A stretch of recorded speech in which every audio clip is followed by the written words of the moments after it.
కేంద్ర మంత్రి నటుడు సురేష్ గోపి అనుపమ పరమేశ్వరన్ నటించిన cinema Janaki versus state of Kerala. Court room drama concept తో దర్శకుడు ప్రవీణ్ నారాయణ్ ఈ సినిమాని తెరకెక్కించారు. అయితే టైటిల్ విషయంలో సెన్సార్ బోర్డు అభ్యంతరం వ్యక్తం చేసిన సంగతి తెలిసిందే. సీతాదేవి మరో పేరు జానకి కావడం, ఈ సినిమాలో దాడికి గురైన మహిళ పాత్రకు ఆ పేరు పెట్టడంతో సెన్సార్ బోర్డు అడ్డు చెప్పింది. దీంతో టైటిల్లో చిన్న మార్పు చేసి వి యాడ్ చేశారు. కేవలం మలయాళంలో మాత్రమే జూలైలో ఈ సినిమాను విడుదల చేశారు. తాజాగా G5 లో ఈ సినిమా స్ట్రీమింగ్ అవుతుంది. మలయాళం, తమిళ్, హిందీ, కన్నడలో మాత్రమే అందుబాటులో ఉంది. తెలుగులో త్వరలో విడుదల కావచ్చు. అయితే సబ్ టైటిల్స్ లో చూసే ఛాన్స్ ఉంది. ఈ సినిమా కథ విషయానికి వస్తే థ్రిల్లర్ కథాంశంతో Janaki versus state of Kerala సినిమా రూపొందింది. న్యాయం కోసం పోరాడే యువత కథే ఈ సినిమా. అనుపమ పరమేశ్వరన్ బెంగళూరులో IT ఉద్యోగం చేస్తూ ఉంటుంది.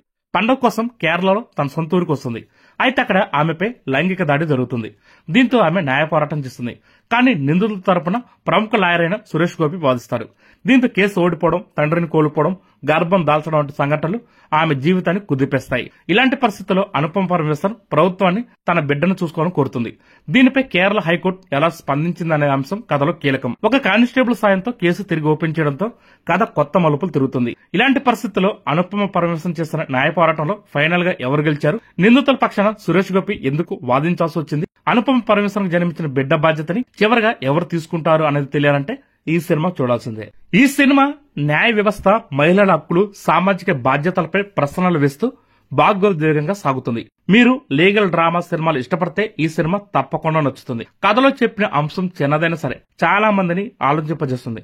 అయితే ఇలాంటి కథలు వెండితెరపై చాలానే కనిపించాయి. కానీ ప్రవీణ్ నారాయణ్ తెరకెక్కించిన ఈ సినిమా కాన్సెప్ట్ బాగున్నప్పటికీ ఎక్కువ సమయం సాగదీశారనిపిస్తుంది. ఇలాంటి కథలకు కోర్ట్ రూమ్ ఎపిసోడ్ చాలా బలంగా ఉండాలి. కానీ చాలా పేలవంగా దర్శకుడు చూపించాడు ఈ సినిమాలో.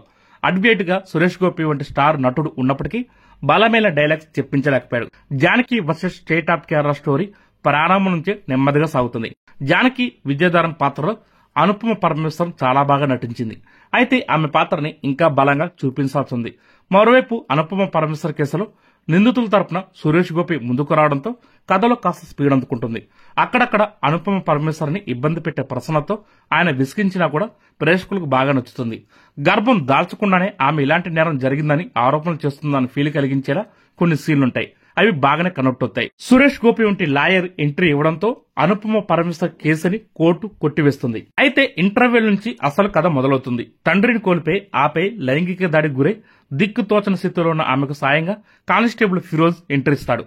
అతను చేసే పరిశోధన ఉత్కృతం రేకెత్తిస్తుంది. ఆ సమయంలో కేసును వాదించేందుకు సురేష్ గోపి కూతురు అడ్వకేట్ నివేదిత రంగంలో దిగుతుంది. ఫైనల్ గా కోర్ట్ రూమ్ డ్రామాలో అనుపమ పరమేశ్వరన్ కి ఎలాంటి న్యాయం జరిగిందనేది పెద్దగా సస్పెన్స్ లేకుండానే దర్శకుడు కథ ముగించాడు. ఫైనల్ గా ఈ సినిమా ఎలాగుందంటే కోర్ట్ డ్రామా సినిమాలు చూసే వరకే తప్పకుండా ఈ సినిమా నచ్చుతుంది.